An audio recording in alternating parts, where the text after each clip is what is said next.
Alright, so this lecture is on 11.1. Well, it, roughly corresponds to that section in your textbook. And it's on representing functions with Taylor polynomials and infinite series. Okay, so at the beginning I'll give you an introduction, then I'll talk about the general idea of what this topic is about, and then we'll do some examples and we'll talk about some details. Okay, so let's get started. So back in the lecture 4.7 or 7.6, we did this limit. So there was a limit with x approaching 0, and the function was 1 minus cosine of x divided by x squared. Okay, so we used L'Hopital's rule twice, and we ended up with limit going to 0. And here I had cosine of x over 2. And now, right, if you put 0 in place of x, you get 1. So it's 1 over 2. Okay, so we could say that close to 0, this whole expression, so 1 minus cosine x over x squared, is more or less equal to, it's more or less equal to half. And then we did some algebra, we solved for cosine of x, and we get something like this. 1 minus half of x squared. Alright, so basically this says that cosine of x can be approximated by this parabola, by this function. Okay, so let's sketch a graph of the situation. So here's my x, here's my y, and cosine goes between 1 and negative 1. Right, that's the range. This will be pi over 2. This is pi, and here we have negative pi over 2 and pi. Alright, and cosine of 0 is 1, and then it goes down to 0, and then negative 1, and then it goes up.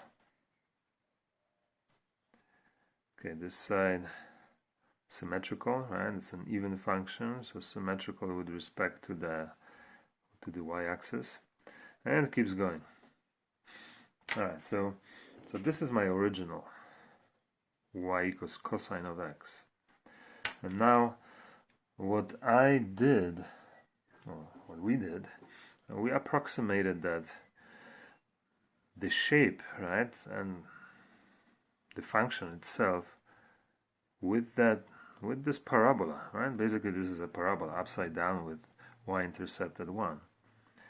And that parabola matches the original function, the cosine of x, right there.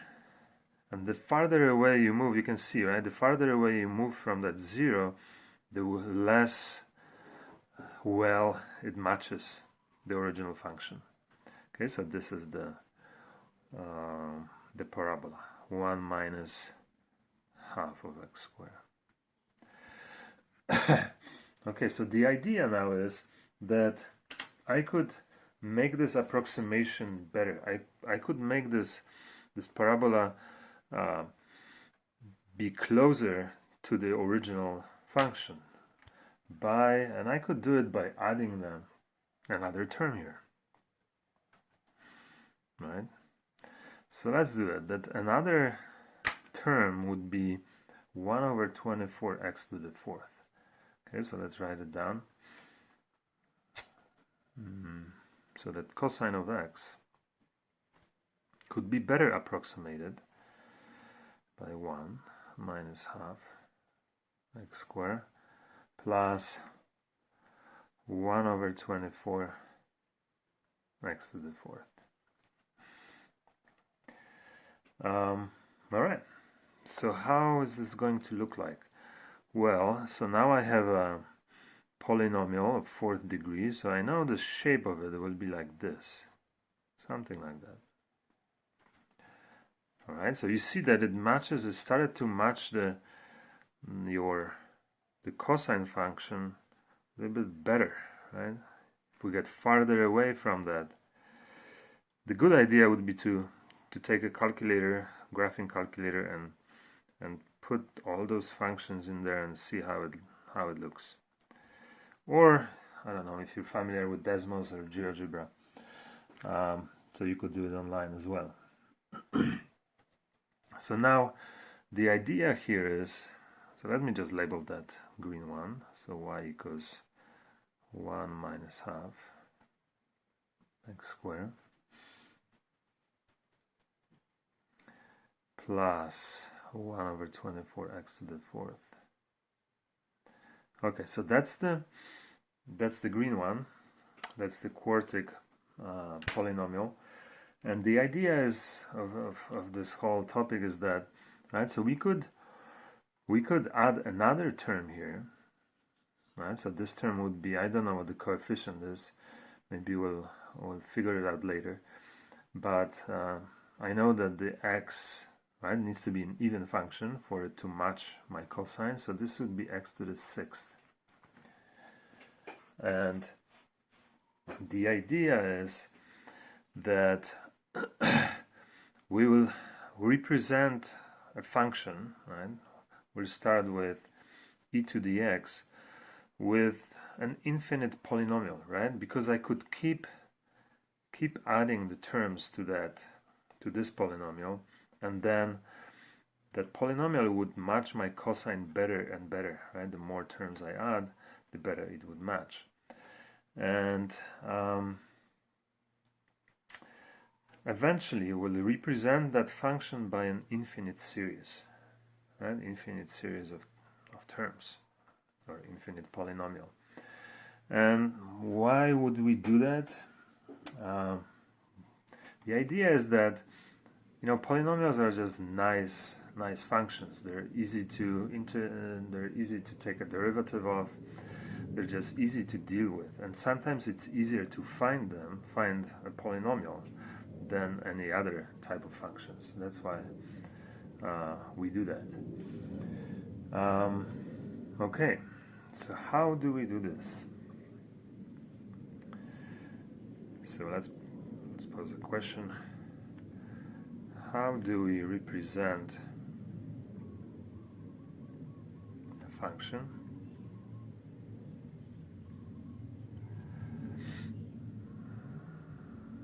with an infinite series?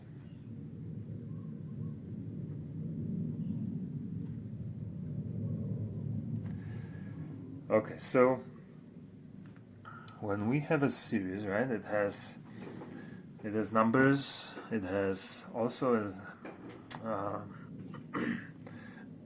n, right? N is not really a variable, right, because it assumes specific numbers, usually from 0 to infinity, right? So 0, 1, 2, 3, 4.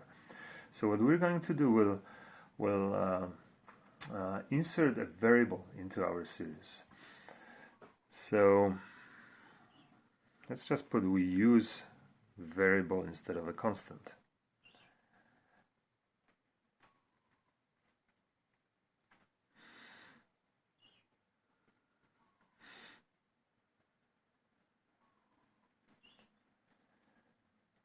Okay, so let's look at how that would work. All right, so I have a series from 1 to infinity that looks like this: 2 to the nth over n factorial. And we've seen it before. And what I will do, right, I will put an x in place of that 2. Okay, so with that x, my series will look like this.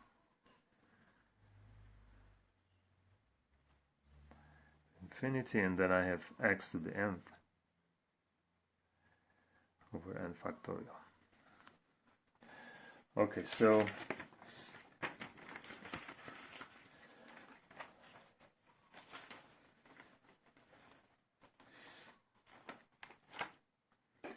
let's write a couple of terms for that series. So I would have the first term, right, for, I think, let's put 0 there rather than 1. So it starts at 0. Okay, so if I put 0 there, I'm getting 1. And then for 1, I just get x.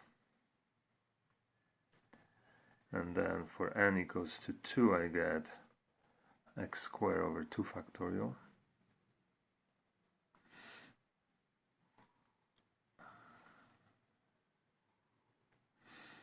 Okay, and then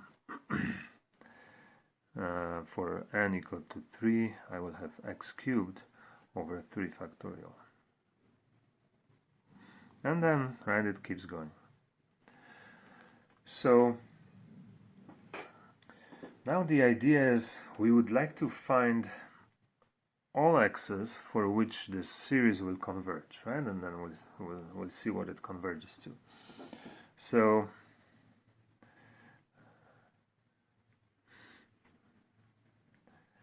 find all values of x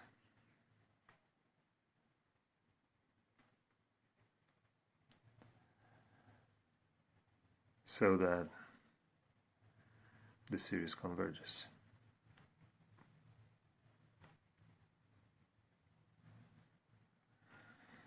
Okay, so any x, right? For any x, the series would converge. So maybe let's look at a couple x's.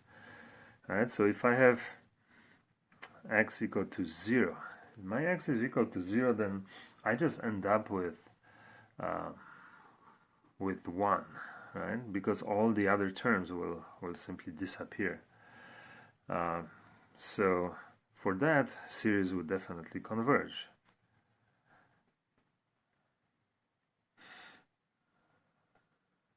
Right, and that sum would be 1. And then, right, we could just try any x, right? So for 1, what will I get for 1? So I would get 1 plus another 1 plus 1 over 2 factorial, 1 over 3 factorial. So my suspicion is that the series for x equal 1 would also converge, but we don't know that for sure, right? We want to figure out for any x, for x equals 100, for x equals negative 1000, etc. So what we will do, we'll use the ratio test.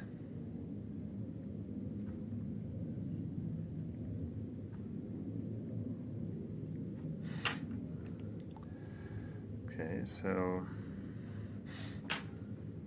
can we squeeze it in here? I think we can.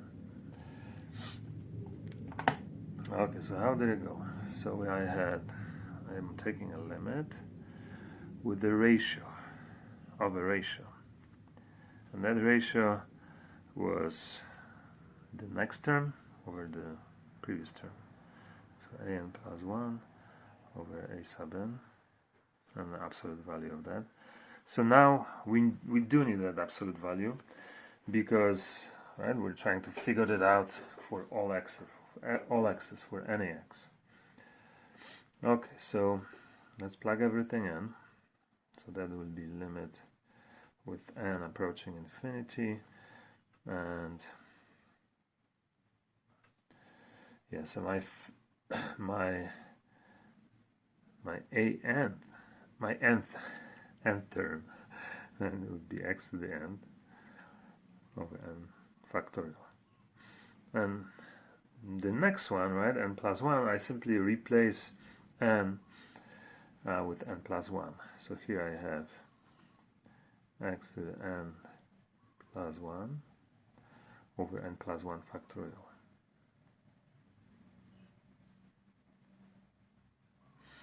Okay, and there's absolute value of that.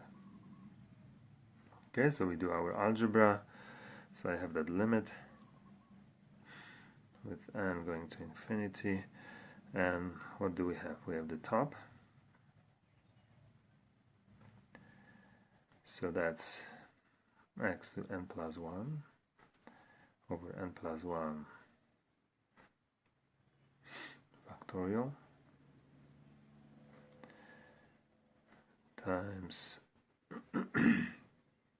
so now I have n factorial on the top, and here I have x to the nth. Okay, so I hope you guys know how to simplify this. Right, so this maybe I'll rewrite it, okay, so that you can see that simplification. So n going to infinity. So now, right, x to n plus 1 is x times x to the nth. Here, n plus 1 factorial, it simply is n plus 1. Right, it's that the first term of that factorial, and then the next term is this, or next multiple is n factorial. Okay, so I have, and here it doesn't change. Right, so I have two things I can simplify, or four. So I can close these and these. So essentially I have something like this. So limit with n approaching infinity, and I have an absolute value of x over n plus 1. Okay, so now let's think about it. So I know with n going to infinity, that whole thing, that the denominator will definitely go to infinity, right? And now replacing x, right, with any number, with numbers. So doesn't matter what number I put here, right? Since this, the bottom, the denominator is infinity, this will always go to 0, right? Okay, one more time. So I can put any number in place of x, but because I'm dividing it by something infinitely large, this whole thing would always be 0. Okay, so since the limit is 0, then the series converges, and that limit is 0 for any x. So our conclusion is the series converges.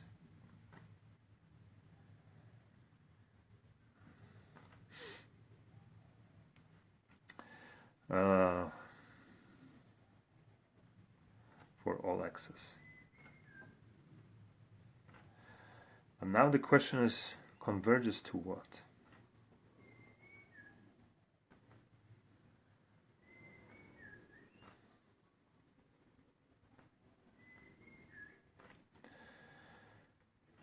All right, so that's not such a trivial question, but we can approach it like this. So notice that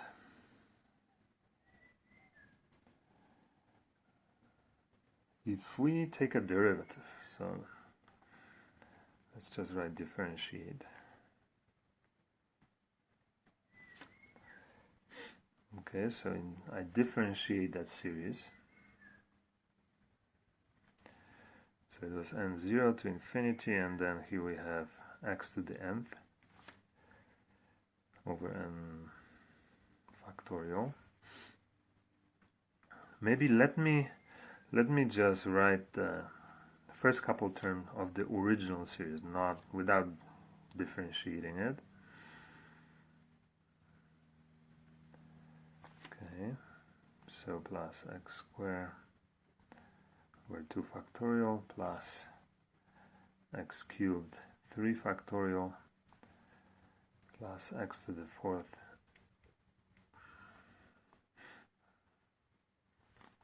and then it keeps going. Okay, so this is our original, and what we need is the first derivative. Okay, so we're differentiating the whole thing, and we can do it term by term, right? So the derivative of 1 is just 0. Derivative of x is 1. Now here, derivative of the top is 2x. And here, this doesn't change. Derivative of the top in here is 3x squared. The bottom doesn't change. So 3 factorial. Now derivative of this is 4x cubed over 4 factorial. And then it keeps going. Okay, so what do I have? So I have 1. Now the 2's will cancel out. Right, 2 factorial is just 2. So I have x. Now 3's will cancel out. Right? So 3, you guys know that. 3 factorial is 3 times 2 factorial, isn't it? Right, so those 3's cancel out, and I end up with x squared divided by 2 factorial.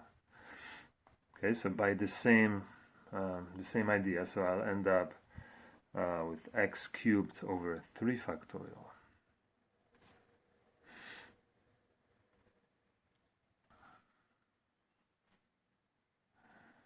And then if we had another term here and we would take a derivative of that, I would end up with x to the 4th 4 factorial. Okay, so now when you look at these, right, you compare these two. So this was, the top one was the original, and this is my derivative, right, and they're the same. And if you took the second derivative, so you would take a derivative of this, you would end up with the same thing again. So what is that function that whose derivative is the same as the original function? Right, that's the question. And I hope you know that. You know what it is. So that is e to the x. Right, so that whole series, infinite series, is simply e to the x. So what we did, we represented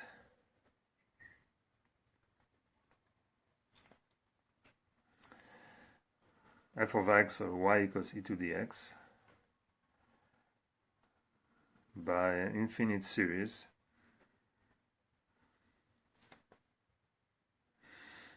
or infinite polynomial.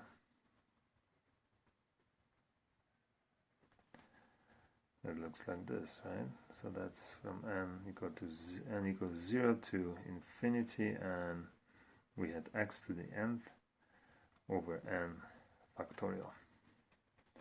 Okay, so I'll stop here, and this is the general idea of this whole topic. So now I would like to go back in the next lecture and talk a little bit about the details. All right.